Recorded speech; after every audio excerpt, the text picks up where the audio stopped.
This podcast is sponsored by Relevant. It's a new iOS app to consolidate the media you want to see in a place you control. With Relevant, you stay up to date with things you're actually interested in. You tell Relevant what's relevant to you, and you'll be given all the content you love from all across the internet, all in one place. It's available on iOS devices and coming soon to Android. Be the first to know with Relevant.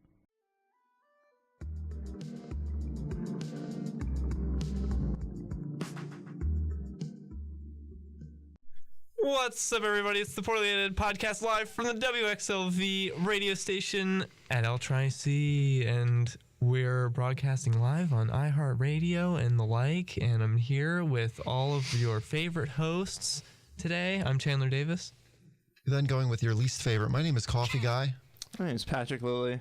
And that's usually the order of fan favorite, I would say. No. Ooh. No, that's not true. It's because of all the... No, listen, it's all the mysticism that goes along with Coffee Guy and his identity and all the allure there that makes him a huge fan favorite. Pat, you on the other hand, you should bring back the hat once the weather's nicer again. I think that's a springtime thing, the hat. I think losing the hat made you lose part of what made you who you are. And you... I literally only wore that hat last year. I certainly don't like you as much. All right, sweet. Well, we'll see what our guest thinks about it. We're here with... Who are you? Rek Anthony. And why are you here? What do you do? I don't know. Oh, okay. I was approached in the hallway and someone said, "Hey, can you come and do our show?" And I said, "What is your show?" And I just said, "Okay, I'll do it. Sure." Well, I came in here and I was like, "Who is this man? Why did you bring him in here? Did he just find his way in here? Like, did he follow you guys? I don't understand." I came to find the identity of Coffee Man, and now I know. Oh, so now we have to... That's right. The secret will be safe with me. Thank you. Appreciate it. That's right. Can we trust him? What choice do we have? I have seen the coffee. He is actually drinking coffee, or what looks like coffee. Yeah, so it's not a bit. You've heard it from an unbiased source. I don't know if it's spiked or not, though, but... We won't get into that. Oh, God. Spiked with cinnamon. I got a little... It's the sign sparked with barbecue sauce. Yeah, it's the good stuff. Yeah. With all the good stuff. Go check out that vlog. Or don't. It's fine. Okay. It was funny. But for me, at least, watching you drink barbecue coffee. Thanks. It wasn't funny to experience because I hate barbecue sauce. It's my least favorite sauce. Yeah, so if for your... For you, Rick, or anybody else listening who hasn't watched it, I made some coffee with some barbecue sauce in it, and then I gave it to everybody, and they all really enjoyed it. So I was pretty happy about it. And why on earth would you do that? I'm a cruel, cruel man. That's right. Barbecue sauce. You know how it is with us, man. Always crazy pranks and hijinks. I like Stone's reaction to that, though, because he kept drinking. He's like, "What is that?" He was like, "Are these berries? Is this like a berry flavor?" And I was like, "What?" Immediately knew it was barbecue sauce when I tasted it. Freaking barbecue. Is this a family recipe? Is it? You guys drink this all the time? My grandma used to make this. You know, I just noticed Open Office is on this computer. That's crazy. Anyway, that's how old these are. But so, how was your guys' week? How did it go? It doesn't even feel like a week passed. Actually, I can hardly remember what I did last night, let alone the whole week. So I got a guitar. Oh yeah. How's that? I feel like stupider than ever. I'm learning so much this last week, and then I heard these two talking about guitars on the way over, and I'm like, I don't know what's going on at all. Well, I think Coffee Guy's been playing guitar for like a millennia. Close to a decade, maybe like 7 or 8 years, and so you're like 45, so that's almost a quarter of your life. Yeah, just about a quarter of my life. Yeah. And Rek. How long have you been playing? Yeah, about the same time. Really? I've been playing guitar for a long time. Oh. We're not going to get a time. Yes, we're not going to get into that. We're not going to get into Geezer guitar, they might call me. Yeah. Are you at that point where He's you're... so old. I forgot how long I've been playing guitar. I have to really think about it, and I haven't even been playing that long. I'm going on 6 days. Yeah. See, you're keeping track well. Yeah. 6 days. I've been playing since I was 15 years old. So have you? Yeah, a couple years older than I guess Zach. You've gotten to the point where you really don't like thinking about your age. Yeah. I mean, even I don't like to do it. Geez, I'm only 23. Yeah. I'm not telling you how old I am. That's fine. That's good. That would be good. That's wise. See, now we know you're old because that's a wise thing to do. Yeah, my week was pretty uneventful. We've just been really I've been doing a lot of stuff like for this show and hitting this piece of note paper that's stuck to the thing. I've been doing a lot of stuff for like the show and editing stuff and working on a lot of prospects for, rebranding the channel and stuff, because that's all still happening. And yeah, just a lot of big stuff coming soon, very soon, that we're really excited about, actually. We were just cutting together, Lizzie, who's behind me, we were cutting together, she did a rough cut of the skit that we shot a few weeks ago, Pat, you and I and Mason, and we cut it together, and it's actually watchable now. I don't believe it. Yeah, you're gonna be shocked. Walking away from filming that, I was like, "There's no way this can be salvaged." Yeah, I just wasted like 3 hours. 100% improv, and it's turned into something. Do you think it's okay? Yeah. She said, "Yeah." She's a professional too, and she's a professional. She said okay. So. Yeah, it's okay. It's okay. It's not a crazy. No, it's not a masterpiece. It's also not funny. It's just I'm just kidding. No, that makes sense. There's maybe a good 4 whole seconds of maybe laughing that you can get out of it. Yeah, just really squeeze. Is it like a 5-second video? Unfortunately not. It's actually 3 hours long. Oh, no. But yeah, so that should be out soon because it's actually relatively close to, being finished. So keep an eye out for that. The first skit that we're doing, not the last. But hopefully the next ones will be written and scripted more. No promises. That was another shoot that Josh Brennan, who's not here today on the camera, instead we have Robot Brennan, who is just an inanimate tripod that looms behind Patrick. But he has this tendency to run away from film shoots in medias res, and he did that for that skit as well, which I think was a contributing factor to it going so... what am I? Bad. So, yeah, sure. All right. It went very poorly, from what I understand. Poorly edited. No, it's not poorly edited. It's just poorly executed. The editing's the best part, probably. The editing is the best part now, which I can take almost no credit for. That was pretty much all Lizzie. Good job. Thank you. You're hired. You're fired. All right. So. All right, Donald. But yeah, because he had places to go, people to see. Josh is a busy man. Very busy. And he pretty much set up the equipment. He filmed like the intro shots, which are beautiful. It's the most beautiful cinematography of the skit is the 3 shots that he did. And then from there, he was like, I got to go, guys. I'm leaving my equipment here. Go crazy. And it was not, we did go crazy. In a bad way. Actually went insane. Yeah. I was ripping my hair out on set. But you're going to get to see Pat's acting chops, which are... I can't imagine. That must phenomenal. Be impeccable. It's uncanny. Like, the things that he can pull off, the emotion that he can facilitate... I think the tripod would have more emotion than me. There's almost no difference. In fact, you're also wearing gray, so you guys wore the same colors today as well. Yeah, so you look like a tripod. Did you two plan that, or? Yeah. No, it's funny. We're all wearing gray. That is weird. It's a depressing day. It's a really like, ew. It rained. I mean, yeah, it rained. It rained so much I couldn't come to class today. Yeah, it rained really cold, and then the rain froze, and then it fell on the ground and got everywhere. And so this morning... we had a delay at college, and I didn't come into my classes because it was still it like literally just melted as I was leaving here, which is the only reason I did come. But yeah, it was not favorable driving conditions where I was, and it was just a pretty crazy morning. But I hate having compressed schedules because all my classes get messed up and they don't care, and they're just like fit it all in, fit out the whole class in the.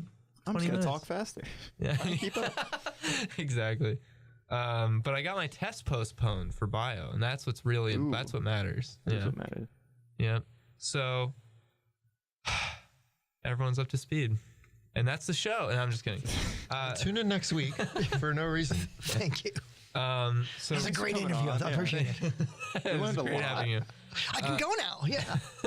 So, Rek, You have, which by the way, you don't have to keep doing, but you have a great radio voice. No. Which we just collabed on. I've seen a lot of you lately, actually. We've run into each other. We've had quite a bit of run-in with each other because we filmed a few weeks ago. We filmed El Tri-C News, the first episode of El Tri-C News, which is going up next week. Or no, I'm sorry, it's premiering this week. The premiere party is April 5th.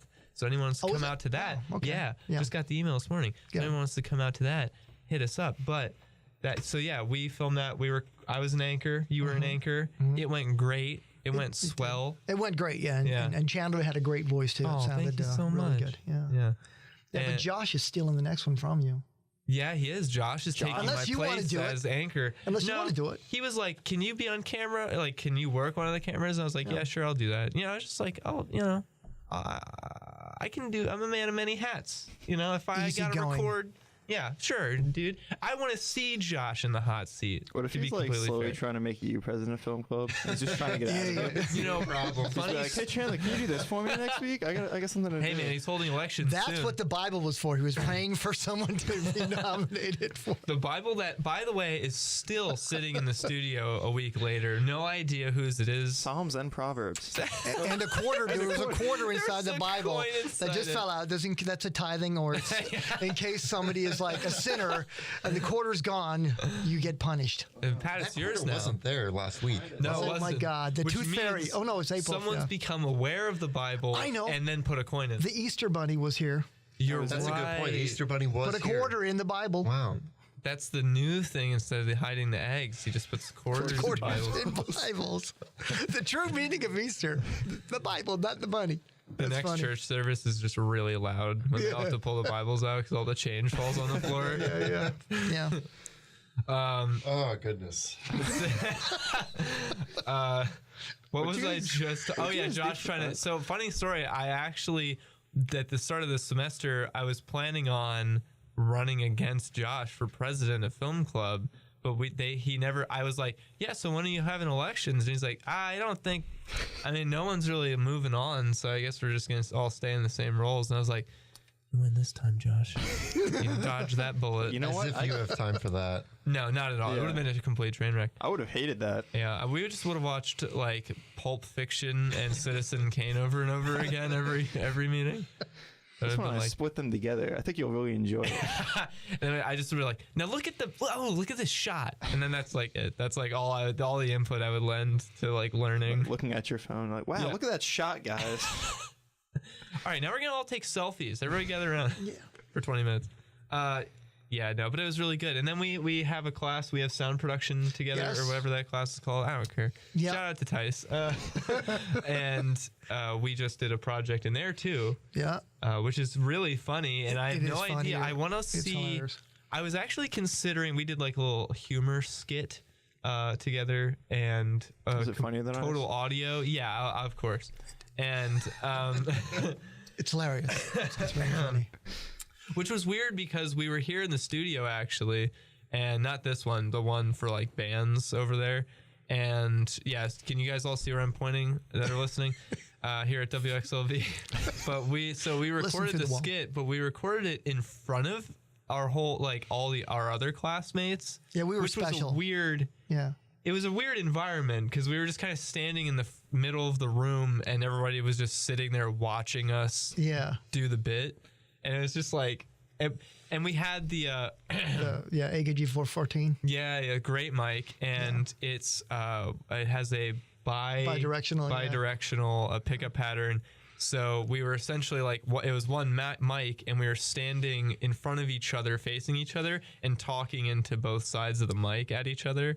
And it was just a very intimate, sounds funny. Yeah, it was just a really funny way to record it all. And we had our scripts, right? So we had to put the scripts. We had to hold each other's script over our opposing shoulders. Tarika's like, wow. Did you do the marriage thing where you like lock arms? We actually, we made that joke. Yeah, it's funny. Yeah, I know. It's funny. Guys, I'm ordained. You can make this happen. I am ordained. All right. Yeah. It was going to be for a bit for a previous show. We didn't do. Which I forgot about. We did forget. I knew you guys forgot about it after the fact, and I was like, That was a close one. I don't know. We'll find out soon enough. We have an episode. And was Liz involved soon. in that? Perhaps. What? Perhaps. Find out after the break. Yeah. Stay tuned. Stay tuned. Yeah. Also, we're gonna play a song right after the break that our guests will. No. Yeah. Okay. Well, I didn't know it was happening, okay. so I was like, oh, wow. As I was saying, that coffee guy was like, no. This is shaking how his much head. we I know got about permission. the show ahead of time. I got permission, yes. Nice. We're doing it. So We're doing it. we'll So be right back. listen to that. Who's it going to be? What's their name? The band is called Ominous Glory, and it is it's a rough mix. The album is not finished being mastered yet. So at first glimpse or first listening of the one of our songs. But you sang on it. Oh, I this sang is on one of it. your songs. Yes. Lit. Awesome. Yeah. All right. Let's I didn't take write one. it. I sang it though. Oh, cool. Yes. Let's take a look at it. Let's look after at the- it. Yes. After We'll the break. look at it on the radio. Yeah, look yes. at it. You'll know when you're hearing it. Be right back. You'll see it when you You'll- believe it.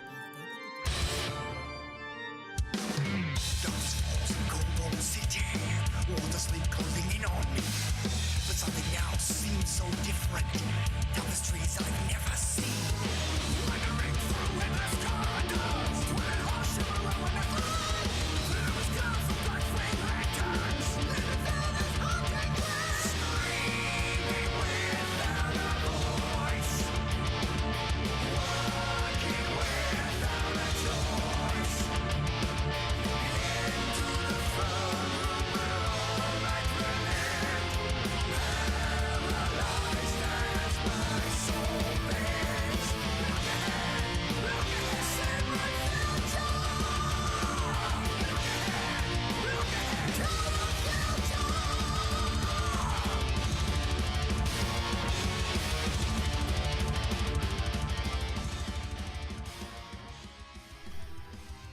No, that was really good, Pat. Thanks so much. I was hoping you would do that intro. How long have you been playing the drums, man? That was great, dude. That was actually really cool, though. I really dug that. And you said that's a rough cut right now. A rough Yeah, it's a mix. rough. We're not finished mastering it yet, But it that's sounds really good. I mean, it wasn't. Pat didn't have it very loud, like in here Yeah. for us to hear. But it sounded pretty good. Yeah, it's not bad. Yeah, Yeah. they're just trying to get all the sounds perfect. There's actually a bunch of orchestral stuff going in the background. Oh, that's they want to gonna be mix it, and and I'll tell you a little about the band if you want to know. Sure. It's called Ominous Glory, and it's we're hoping to get the album done in a month or two. And a guy by the name of AJ Vianney did the drums. He was really good. Jonathan Smith is a guitar player and the writer. He wrote all this stuff, and all the harmonies. He intricately wrote them out. He's very, very good at the writing part. And Jason Ebenson was on bass, and Ryan Hogan was the guy later on we didn't hear him. He does some growling vocals. There's a couple of guest singers on here, and later on in the song too, there's another girl. Her name is Sarah Teets. She did vocals with me also, and she is the sister of a guy by the name of Jeff Teets, who plays in a band called Mind Maze. He's a really great guitar player in the Lehigh Valley, very good. So, but it was a fun project. So Cool, man. Will you guys be touring once the album is done, or? I don't know yet. We're actually working on album number 2 after this. So we're Wow. we're Moving banging a fast. second one out. Yeah, Wow. we may or may not. We may do a few shows for fun, but I love it. other than that, we'll Sure, see. we'd love to go to one if it happens. Yeah, absolutely. We love supporting, like the local arts. Yeah, we the go to local all of music. Taverteen's concerts, don't we? We say we will, and then I'm 1 for 2 right now. you're doing great, Pat. Thanks. I'm doing better than you guys. We just need some sort of representation. Yeah. So. Yeah. Yeah. Yeah, honestly. So as long as you go, it looks good for all of us. So thank you. No, like every show I want to go. Unfortunately, the last one, I was prevented, but I'm planning on really hitting it hard these next few months. For anyone who's having shows in the summertime, it's gonna be crazy. But so are you guys like independent? Did you record that at a studio? Like, We recorded it at a studio called Siler Sound in Philadelphia. Oh, wow. And it is an independent project, but there's a lot of overseas interest for that. So we're going to be hitting that Viking Metal market. And, That's pretty. Which is that like in where? Finland? yeah. Norway? Yes, exactly. Yeah. Yeah. Where they kill people and stuff like that. No, I'm kidding. I'm kidding. I'm only kidding. Vikings that work there. Vikings. The Vikings have they're all died now. So Wait, they all communicate through opera, so that's right. That's That's metal. right. They sing. metal. And they all wear bullhorns on their heads. And yeah. Can you guys do a cover of the Skyrim theme? Oh, I don't know. just Maybe. kidding. Yeah. God, you guys just gave me the worst look Whatever after that that is. joke. That was a nerdy reference. Yeah, it was Oh, big. I'm actually wearing a dark. Oh, you can't see it. I'm wearing a Dark Souls shirt right now. But Goody. speaking of being a nerd, I was gonna wear an anime shirt, and I was like, that's a little too much. It's a little too much. Anime. So, are those all originals that you're They're doing? original songs, but I didn't write them. Oh yeah, well, I just sang them. Normally I write, man. but this time I sang. I guess I have to get more in the mic. I should know that. I don't know how to use a mic. good. I'm just like looking at you, and it's. I'm a vocalist. going, It's like, how do you- I'm what a is vocalist, this? but I'm not used. I'm used to holding the mic. Not. well, hey man, It you comes can with me. You can unscrew the. They love that, and then all the little shot rattling mount. Yeah. in the You can background. just It'd be hold it great. I like that. they can just like firmly grasp the cord in the back and just yank it. Yes, And then as I destroy an RE20 microphone. Firmly Yeah. grasp it. All right. You set that Hey up, man. Yeah, I did it Oh, for man. myself. Yeah. Are you expecting someone, I thought I Pat? just heard something outside the door. I think your Pat just got Chinese scared food like a has dog. come. Sorry, your order is ready now. Number 22. So you're also are Iron Maiden tribute band? What's up with that? Okay. My okay. notes Yeah, say you Iron had to Maiden bring tribute that up. band. Okay, here's the deal. All right, I was this in a the music touchy business subject? for a long time, and I got sick of it because there's a bunch of bad people in the music business. Naturally. There's some good ones, but the bad ones are everywhere. And I took a break, and for about 10 years, I didn't do any singing or writing. And then all of a sudden, I got a call from a guy who tracked me down, basically was stalking me. Okay. Found out that I sang and said, hey, our singer he can't do 4 shows. He can't make it for a few shows. And he said, can you fill in, please? Just do a dozen Iron Maiden songs. And I'm like, no. Why would I want to do that and lose my identity in an Iron Maiden tribute band of all things? Tribute bands are like the kiss of death for a singer. Worst possible nightmare is to imitate someone else. And like, well, you don't have to imitate him, just emulate the guy. You can sing, right? Well, the thing is, I was in a band in England called Samson. I wrote a couple of albums with them. Well, actually, it was a bunch of songs that were on 2 albums I wrote. And I had to sing Bruce Dickinson's songs anyways, because he was the original guy in the band. So I thought about it, and what the hell do I have to lose? And I went ahead and said, okay, fine, after like the 4th call. He was persistent.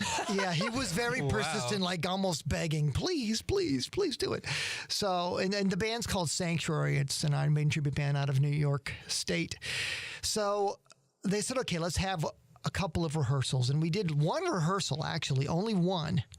And I already knew the material, so we did 1. They're like, oh, okay. And they booked a gig upstate New York in a club called the Chance Theater. It's a pretty well-known theater. A lot of national acts play there. And then my second show was support act for Megadeth at the awesome. M3 Festival in Maryland. And we played on the second stage for Megadeth and Rob Zombie. But it was still cool. There was still thousands of people there. And it was an eye-opening experience where I was thinking, maybe a tribute band's not so bad after all. It was a great recognition after being out of the business for 10 years and going, oh, my second gig I did okay. It's pretty good. Yeah, and you still get to go to shows and be in it, be in the environment, and be around cool people. And we do a lot of work for the Iron Maiden tribute fan clubs, both in England and in America. That's cool.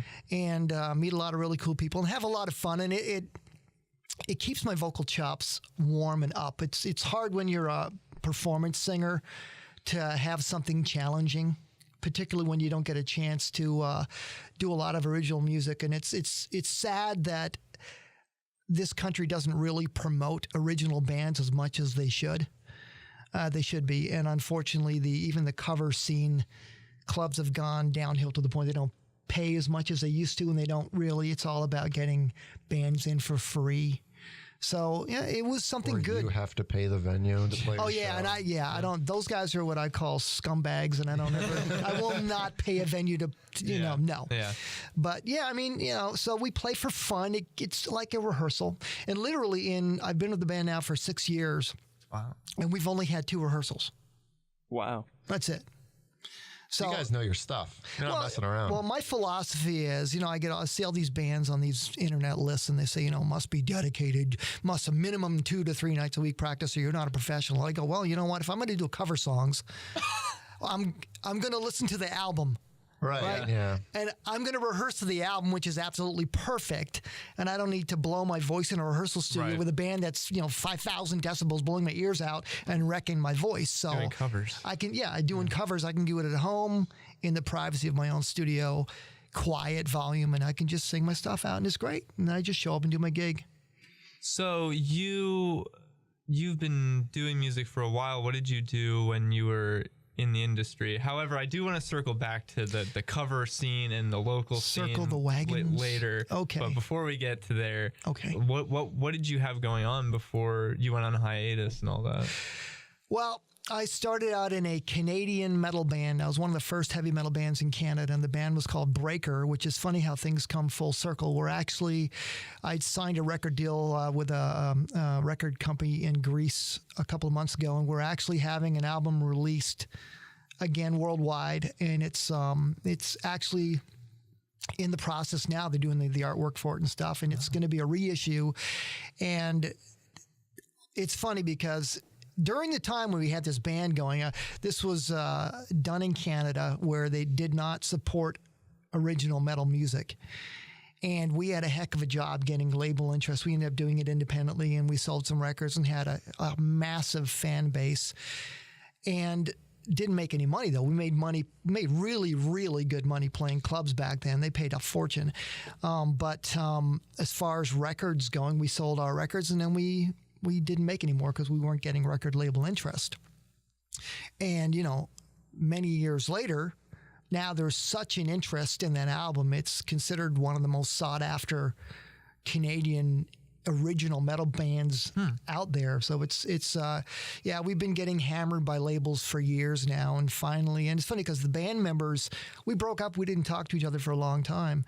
And we ended up doing an article with a guy by the name of Laurent Ramadier out of Paris, France, for a magazine called Snake Pit.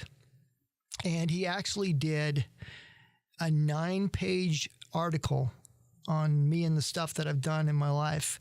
And it was literally 9 pages of single paragraph without a break in like 0.8 font. It was like 9 pages he did. And it was funny because, it was really cool. And that is what sparked us to get together and talk to each other and, bury the hatchet and put all of our differences aside. And we all became friends again. And now we're really good friends. And we've decided to release the album again, and they're doing it, and they're handling the whole thing, and it's really cool. So Really are you taking a step back from that whole project, though, re-releasing the album? You're not recording anything new, and you're just we're not remaster. Yeah, we're put it back out.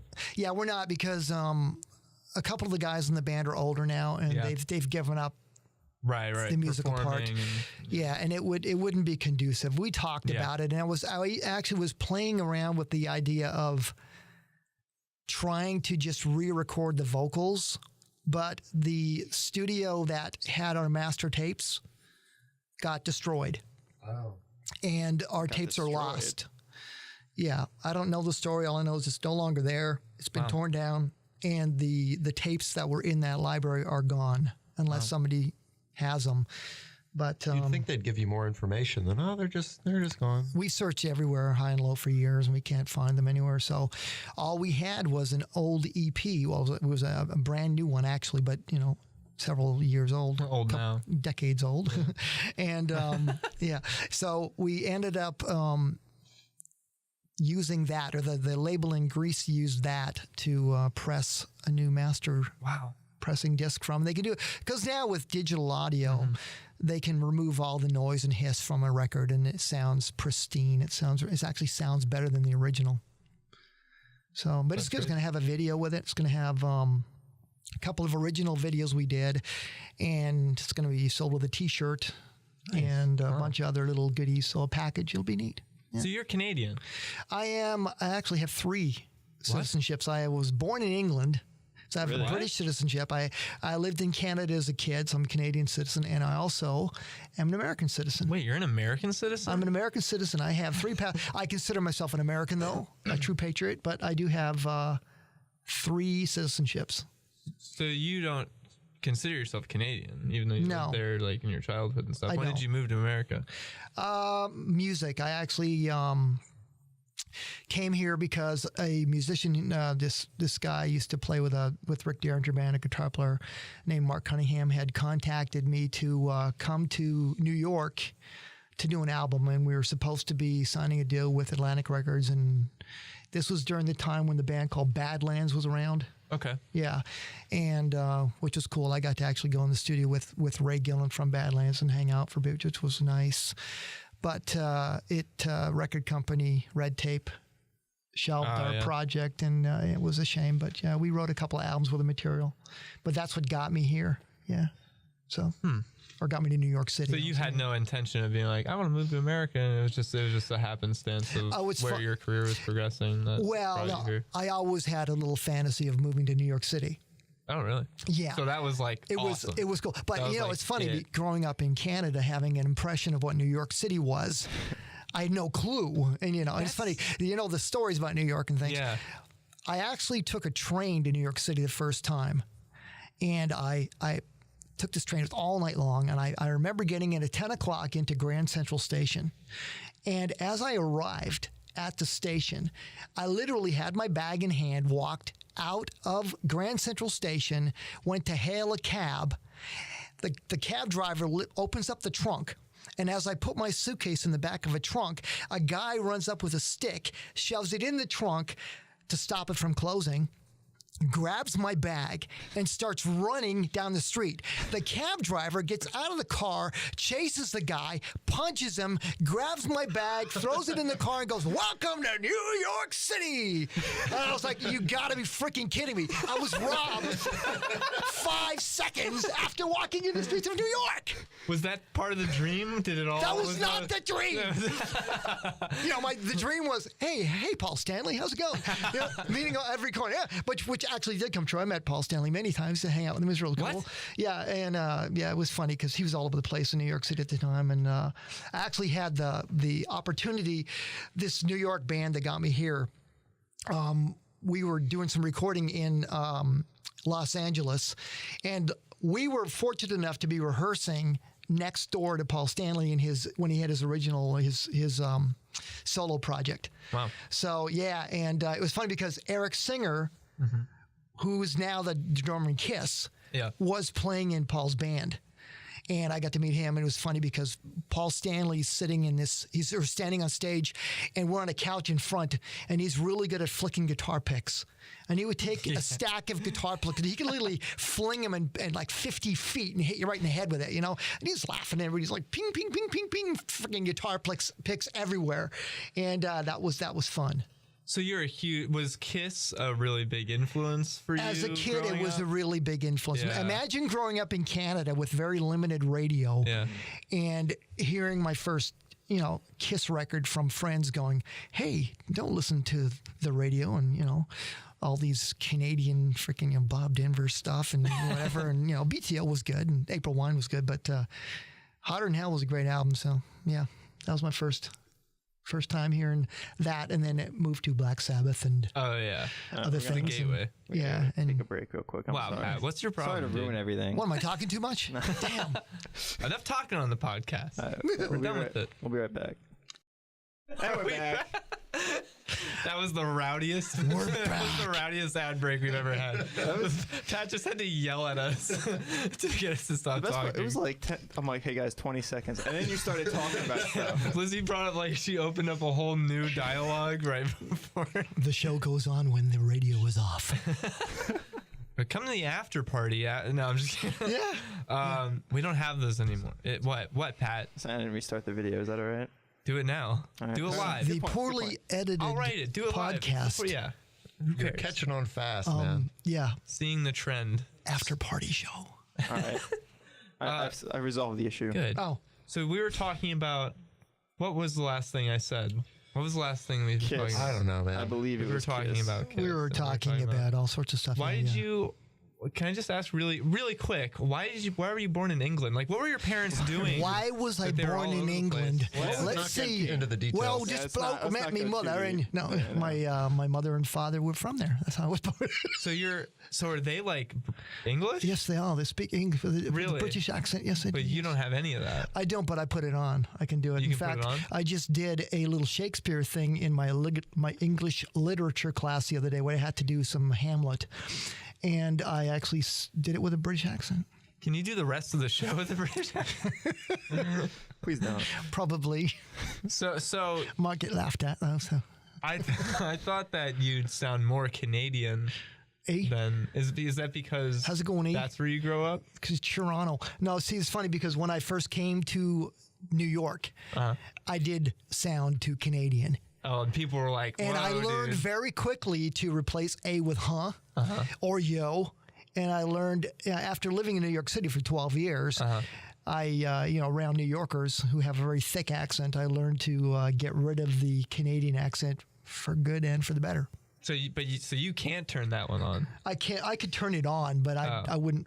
How's it going? Bob and Doug McKenzie. If you don't, you know what that is, right? Yeah, the Great White North. Yeah, take off, you hoser. That kind of thing. Yeah. Yeah, I can imagine the xenophobia for someone who sounds Canadian and in it's funny. New York City. Yeah, because I'm going to my nephew's wedding in June, and I will be around the Canadian accent, and it'll be wow. I'm so glad I moved here. It's one of those accents like I've never heard anyone be like, man, I love listening to a Canadian accent. Like that's never something like French and like stuff like that, or like British. You always hear, but never Canadians. I have to tell you a funny story. When I was in LA, and this is true also, and this is why I decided to move to New York rather than stay in LA. First thing people would say to me would say, okay, say about. You did a boot.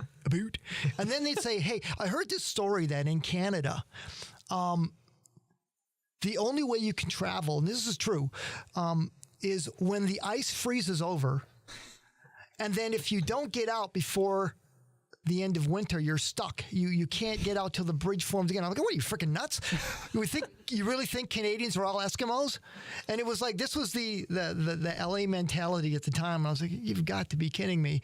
They also don't know what cold is. Yeah, it was probably just the LA musician mentality of like, do you read at all? You know? Or are you too busy riding on your Harley looking like a poser down the middle of freaking Sunset Boulevard? So you lived, how long were you in LA? I lived there for about 6 months in Burbank. Oh, that's awesome.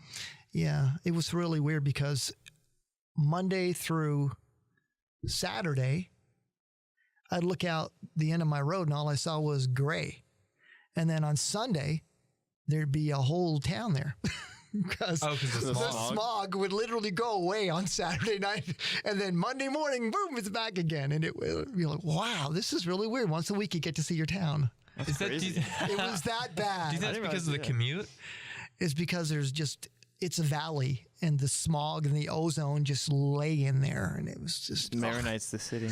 Yeah, it's not. It can't be good for your lungs. No, it isn't. Yeah. That's why in China they have to wear face masks. That's right. In a lot of places because of how polluted they are. They do. And you know what's funny? When you see Chinese people coming off the plane into America, they're still wearing those face masks. Yeah. Because they're so used to it. It's like it is. It's like a part of their daily routine. They might get overwhelmed by that rush of air going in their lungs. Fresh air. I fainted. They get lightheaded. In America. Is that funny? That was a poor choice of words. Is it funny? What? It's not funny. Pollution isn't funny, not guys. Funny. Interesting. No, but hang on. Climate change isn't real. Oh, There's no pollution. There's no. We can't go into that. Not too at all. much. No, it's not snowing in April right now. Yeah, why? Stop that. It's not please. snowing. Please. We might get more. Don't. Really? We might get more. Yeah. We might get more next week, I think. Yeah. I heard about this a couple days ago, and I didn't believe it. because they also said it would snow today. I'm like, it's not going to snow today. That's what I thought too. And now, I don't know. It's probably going to snow next And week. now I have no trust in anything. I'm walking my dog. It's like freaking 50 degrees last night at 10 o'clock. Yeah. And snow this morning. Please. Yeah, I think I drove home with the windows down yesterday. I will tell you, though, after living in Canada, Americans are a bunch of wussies. Yeah. Because in Canada, it doesn't matter if you have 3 feet of snow. They don't close the schools. Really? Right? Yeah. Yeah. I can only imagine. I mean, maybe the ice, I don't know. You go further south, they don't even have the equipment and personnel to like clear snow and like plow. So it snows literally half an inch, and everyone's like, we're closed everything. It's standstill, state of emergency. It's chaos. Because I have friends that live in like Tennessee and South Carolina, so it's just like, I think I remember seeing a picture when it snowed in like Georgia, and there was like a highway, and there was like a coating of snow, and there was like a bunch of cars like skidded off the road. For some reason, I think one of them was on fire. I don't know if that's true or if that's me projecting. Jeez. It's danger, dude. I hate the winter. Hate this weather. So you said earlier, you mentioned about loving to practice in the comfort of your own studio. Yes. So that implies you have your own studio set I have up in my your own home. studio, yes. What's that like? How is that? Like, run me through that. Like, what was that? Why? Is it because you wanted the independence and you wanted that ability to just churn things out if you wanted to? Well, and how long did it take you to amass? Okay. You know? Well, the amassing of gear is an ongoing process. Yeah. And the problem is, it took a long time for technology to get to the point where it was good, because I literally spent 20 grand on crappy gear that didn't work. Because at the time, the computers weren't fast enough. The gear was really expensive, Yes. but the computers weren't fast enough to handle it. And then the gear companies would never update their software or the Because that firmware. was way harder to do then. I mean, I've got thousands and thousands of dollars worth of audio interfaces that are useless. Brand new mint condition, useless, that I paid like $3 grand for 20 years ago. But there's no firmware. That's a point of contention for me when these manufacturers make gear that you know will work. I just need the software update. It's the same gear, but they don't fix it, you know. But yeah, it took me a long time of years of buying full studios of the gear and then going, 5 years later, it doesn't work. So now, you know, I have Pro Tools HD, and I have that, and I have a bunch of other gear and my amps and guitars and stuff, and it's now working. But I'm sure in a couple of years it'll be obsolete, and I'll have to move on again. That's how it is. It's the insane rate of technology. Welcome to capitalistic America. That's right. Make money first. I think that would you say though that as opposed to 20 years ago, like now it's easy, it's easier, and like I would imagine that it's easier to tell what you're getting and be a little more confident in the equipment that you're getting nowadays, because technology, everything's kind of come together and there's not a disparity as much as there was with like how fast computers were as opposed to the audio interface, you know, things like that. Well, there's two issues. There's the consumer level of gear, and then there's the professional level of gear. Professional level gear is considerably better, but it all depends on your ears and what you want. Consumer level gear today, as long as you're not getting the bottom of the line, is comparable in many ways. Most people can't tell the difference, particularly if you're like a songwriter and you want to press your own CD, right? It's going to be 16-bit regardless of how much gear you have. If you're recording at 192K and it's 16-bit, I mean, it means nothing. Exactly. So it all depends, you know. It's a lot of it is, you know, well, we're the industry standard. We're used to this because it's the same platform. We can all just go from one session to another without having to bring in different gear.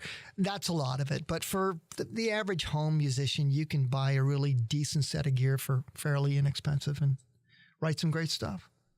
Yeah. I think it's easy to get caught up when you're a musician or, you know, you want to do something like that and have a setup like that. It's really easy to get caught up in the minutia of like, oh, well, this is, you know, a slightly higher frequency. And it's like, you might not even be able to hear that anyway. So you're it's so easy to get caught up in those little details, even though you might not even know for sure what the result of that would actually even be. And so I hear a lot of people and see a lot of stuff like online and forums of people asking questions that, where I'm like, oh man, they're going to get ripped off because they don't have to be buying that expensive equipment. They could easily make do for what they want with something way cheaper that's going to do it just as well. Yeah, noise. That's a lot of noise. If it sounds clean, it's probably good. If you put it on and it's noisy, it's probably bad because there's an old saying, what goes in comes out. So if it's noisy going in, you can rarely get that out. So, but yeah, just, the problem you have is you go to music stores now, they don't let you try the gear out. So, I do it myself. I'll say, okay, I want to buy a microphone. Can I try it out? Well, we don't really have anywhere to check out a mic. Well, if I'm spending, $1,000 on a mic, I want to try it out. So the better studios, like in New York City, there are studios where you can actually go in there. You can bring your entire band in and you can rehearse all the gear you want and try it out. Some of the ones who just want to sell you something won't, Yeah, exactly. Yeah. I mean, it's nice now because you have the ability to go online and you can go on YouTube and listen to mic quality, someone doing a review, which I love. Yeah. That's really helpful. Yeah. I found that to be really helpful for things like that, YouTube and reviews like that. And that's what you have to do. You have to do your own due diligence before you spend a lot of money because you can spend a fortune on gear and it can be garbage. Yep. Yeah. And I think, unfortunately, it's almost like no matter how many people you ask, a bunch of people will tell you, kind of steer you in maybe a bunch of directions. You kind of just got to go with your gut at the end of the day. Yeah. The same thing with software DAWs and things like that. Exactly. It's like... Yeah. So you use Pro Tools? I use Pro Tools, but I'm not opposed to I've used Cubase.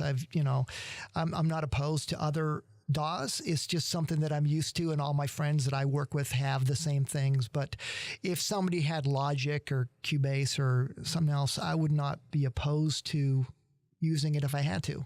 Right. What does DAWs stand for? Digital Audio Workshop. So those are the programs like your GarageBand, even though GarageBand is a much more entry level, less advanced. Yeah. Your FL Studio and Pro Tools and things like that. That's where the mix happens. I mean, you can record directly into it and you can master like all that. It's for computers now. It replaces what used to be physical back in the day. Right. Now digital, which I think I've heard. I wasn't alive for this, so I don't know. I never saw, but Pro Tools is kind of reminiscent of the kind of interface that you would have used back in the day for like the physical types of. They have those workstations where you actually have the physical sliders, but you don't need it. It's all on. Well, you use it yourself, right? Yeah. I'm actually software faders. I'm not a fan of Pro Tools that much. It can be frustrating. Yeah, but so can all of them. Yeah, they all have their little things that'll irk you. Yeah. That is true. I use FL Studio probably the most. Yeah. At home, but then I came here and it's all Pro Tools here, and I was like, it's just a little slow. It takes me forever to do like the littlest things, it seems like. There's a learning curve. Yeah. They're not the greatest at MIDI, but they're working on it. The new version, the MIDI's really, getting good now. Yeah. So we'll see. Yeah. So anything else you got to ask me here? I'm going to cut you short again. Good. Another break? Oh, man. I don't want to talk anyway. Damn sponsors. Ruining everything. All right, we'll be right back. And we're back. The Poorly Edited Podcast, in case you forgot. I'm so sorry if you're still listening. We really formally apologize for wasting your Monday. This show is going downhill fast, man. Horrible. That's just the natural progression of how we do things here, right? That's right. Landslide. It's a landslide podcast. All right. So you have some, I'm sure that through working in the industry for what seems like, from what you say, a large portion of your life you've dedicated to the craft and the art and the industry. I would assume that over the course of those years, a lot of crazy stuff's happened. So, I mean, do you have any stories that come to mind? Okay, I will. I'm going to tell you a story, and I hope I don't get in trouble for this, but I'm going to tell you a story. Okay. I was in England one time. And I actually went to England, believe it or not, to audition for Iron Maiden. All right. Yeah, and it was funny because it ended up being silly because they'd already found a singer, which they probably shouldn't have done that. It was a big mistake, but whatever. Anyhow, I would have been better. during yeah, I was actually in Brian Schlegel's office at the time, and saying, "Hey, I'm here. Just let me audition." Did they let you audition? No, Oh, they didn't. They said, "Well, you can go down to the pub, and Steve might be in the pub, and see if you can find him." What? And, I was like, "Okay." It didn't matter. They'd already had a singer. It was all. he's They like, already "Just get had it. out." It was already in the can. They'd already done it. It was all a bunch of BS. So, anyways, I left there and I decided, well, I'm going to go have a drink. I'm going to go hang out somewhere.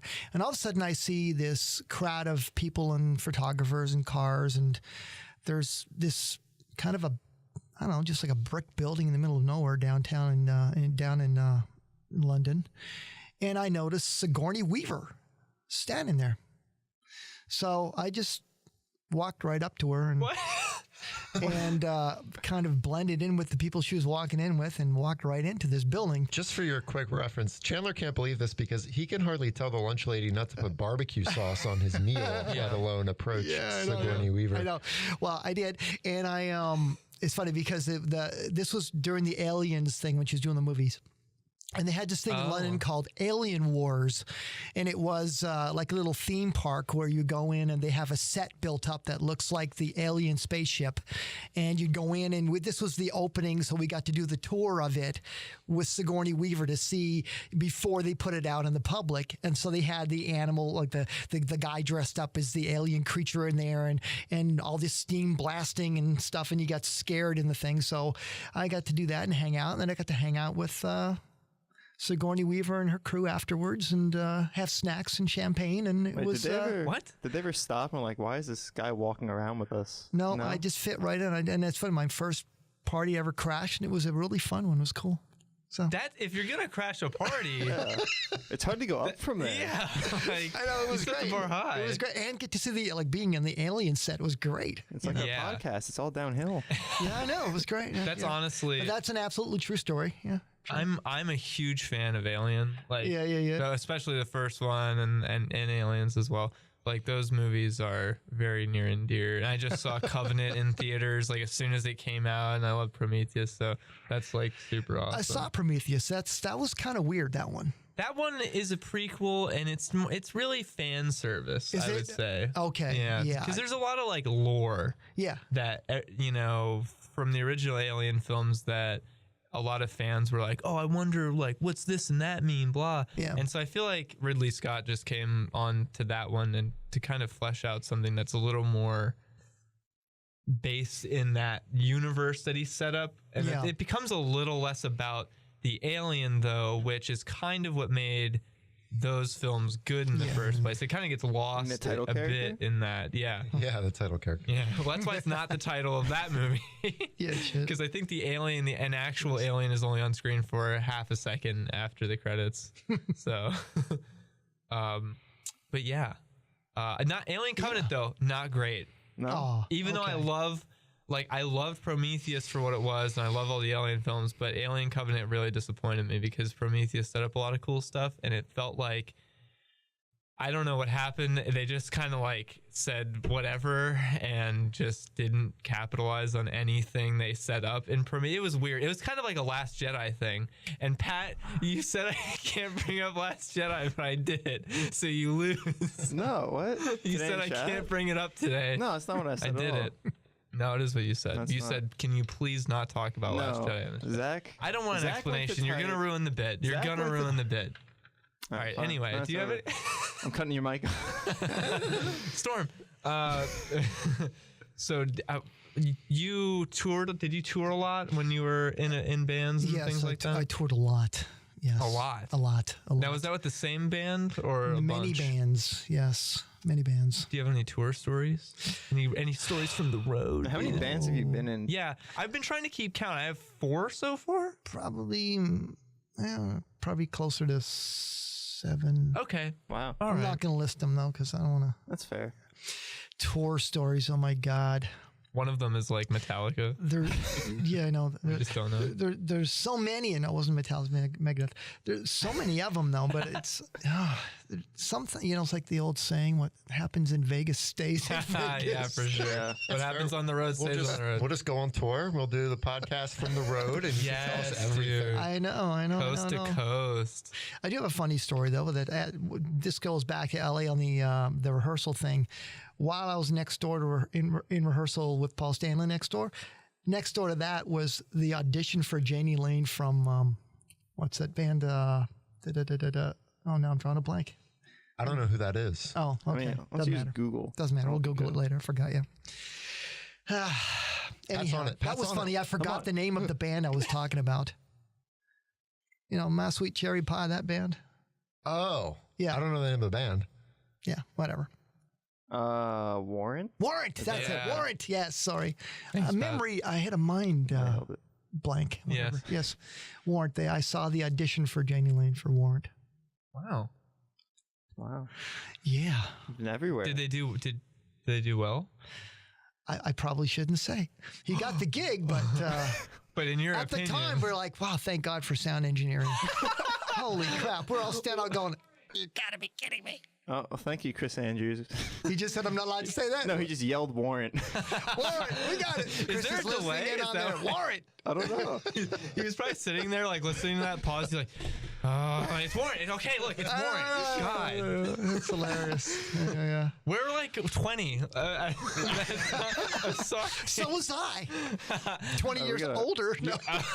we gotta wrap up soon. Yeah, I know. Oh, Unfortunately. it's been I know. such fun. It's been a blast, dude. It has. It really has. Somebody opened the door on He air. looks really mad. Do you want a second Sigourney Weaver story? Sure. Come up to the mic. Come up to the mic. Oh, Sigourney yes. Weaver stories? Yes. Come up to the mic. Okay, Chris is coming. Guest star. Back in the mid '90s, we XOV submitted 2 bands to a national contest, and both the bands made it to the finalists. So because 2 bands made it to the finalists, 6 of us could go to Colorado Springs to this huge rock and roll concert and watch this whole contest thing take place. So we get there, the Cowboy Junkies are there, Everclear is there. We're playing pool with freaking Everclear. And those girls you're not supposed to associate with. That's another story. If he's allowed to say it, it's fine. It was a great time. So I'm backstage, right? And I'm just walking through backstage, got my laminate pass, and I'm opening doors. And it turns out I'm opening up like all the green rooms for like all the bands. So like there's the Cowboy Junkies in there just kind of like hanging out like, they're kind of a slow band. So we get to the backstage area. There's Sigourney Weaver walking around with her date, who's this real stocked guy, This is in Vail, Colorado, by the way, mind you. So probably doing some skiing, showing out. And there's this little guy with them, probably just making sure that they get through the crowd and, the backstage area. And he's telling everybody, no pictures, no pictures. So here's me with all the rest of the radio guys. And I'm like, we're going to get a picture of Sigourney Weaver. This is going to happen, and it's going to happen now. So I find my opportunity where the little guy turns around, and I walk up to Sigourney Weaver, and I tap her on the shoulder. She turns around. She goes, hi. I said, hi. I said, do you mind if I ask you a question? She goes, sure, go ahead. She goes, I said, how tall are you? She goes, oh, I'm 6'8". I said, oh, geez. She's really tall. I said, thanks for telling me. I said, because nobody ever told me how tall I was, and now I can use you as a reference.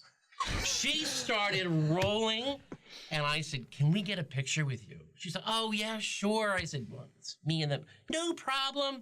So we all get in a picture with her, and, one of us stayed out of the picture with the camera, takes, like, a shot, and I'm like, do me a favor, get another one. Takes another picture. So our meet and greet is over. So we walk away, and I said to my buddy, I said, oh, this is just awesome. We're going home, the radio station in Schnecksville with pictures of Sigourney Weaver and this fun time we had. He goes, yeah, but we're out of film. So we didn't have the picture with Sigourney. but it was a good story. And if we ever get to tell that story again, I for sure know she's going to remember that. Oh, that is funny. That is funny. Out of film. Oh, So that's essentially, I guess what we learned today is Sigourney Weaver, very lax. She just lets whatever go. Yes. You just do whatever. Very sweet, very nice, very professional, I have to say. But then again, you know, she didn't know that I was crashing the party. It's true. So And you just have to tell a joke. Yes. And then you're in, I guess, is the... That's it. Yep. you just That's have to the act takeaway. the part, man. You walk in, you act the part. Like you're supposed to like be there. You belong. Yeah. Nice. Because in the end, they're not different than we are, right? That's true. Oh, That they're is rich. true. They're not the real people. Well, that's So- the only... Okay. Feel like they have money. And they're talented. And But they're talented. other than... And they're good looking. Okay, but other than that, other than those things... Come on, They have a Chandler. lot of connections, too, Chandler's don't good they? looking Well, and a lot of talented, right? connections. Not well. Let's not Better get crazy. cars, nicer homes, They make higher art. IQ. Not as good looking as Liz, though. Nice. That's right. Got the, See, got he's the Liz blocking shout out. her with his head now. It's deliberate. All right. We actually Seen but stopped not soon, heard. I think. Yeah. Well, thank you, Chris, for the guest Chris. appearance and the amazing He story crashed our with party, a sad man. ending, unfortunately. Shattered But, all the Sigourney Weaver anticlimax. stories. Crashed our party. Shattered it. We're never gonna have this many Sigourney Weaver stories ever again on the show. Again. And Rek, thank you done. so much for being on. You You're have welcome. been It a was fun. delight. It was thank you so fun. much. I wish I had more time. I wish we had more time. You know what? That's all right. We're doing another hour. No, I'm just kidding. But yeah, It was fun. It was a pleasure. Yes. absolutely. Thank you so much for coming on and sacrificing your time. I did, man. It was such a sacrifice. And then the worst Dude, is I tell have me to- about it. I have to see your face on Wednesday. Yeah, it's too much. Honestly, it's too much of me. Too much of It us. was fun. It was fun. Do you have anything you'd like to plug? Anything you want to promote? Let's see. World peace, right? We got to do that Yeah, one. That's a good absolutely. one. Great. let's You're the see. first person let's- I think that's ever said that. including- Yes, okay. us, and- Truth. It's true. Truth in the media. Let's do that one. Wow. And make sure you this do is your your own last one. fact checking and due diligence, and do not believe everything you read or see. The end. Thank you. All right. Oh, look at that. No bands. That's crazy. Out of all bands. Oh, one 18 more. bands. Climate change is real. If you don't believe it, you're an idiot. Look out Yay. the window. And there we go. There. All right. Thank you. Thank you very Circle much. back around on the We'll climate see you next change. time. Good night. No. Do you have anything to plug, Chandler? Check out the Poorly Edited Podcast on YouTube and Instagram and everything like that. We're getting some new help in the social media department, so it's going to be great. We have tons of new stuff planned. We got the skit coming out. We got vlogs. We got more episodes with more cool people like Rek. It's going to be awesome. I hope you guys are all excited. And if you're not following those pages, go do that. And shout out to WXLV for the host, letting us shoot here all the time. It's great. And I'm Sly Elliott on YouTube and everything else as well if you want to follow me on there. My Instagram is called ClapSync. You can look at it if you want, whatever. And our intro music was Sun Magic by Mungo. With Wow. Ryan Flynn. The intro and intro music was Wow. both. Intro. Both intros? Intro and yeah. intro. It's the beginning intro and the ending Ryan intro. Flynn. Oh, I know what I should plug. I should, since we played one of my songs, I should say, or one of our band songs. Stay tuned for the Ominous Glory album release called Do you have Ominous a- Glory. Do you have an ETA on that, or is it just? It's in mixing and mastering right now, so a couple of months, hopefully. All right. It'll be out. Nice. So check out. Look See, at that was kind of what we thought you were going to plug initially. Yeah, I forgot. And I was like, you're so long. I was like, oh my God, is winter here already? All right. Thanks for listening. Thank you for joining us. You're It was welcome. great. It was fun. Zach's already In clocked out. syncs. All right. All right. Drive good night. safe. Yeah, Bye. Drive safe. Yeah, bye. Safe, yeah.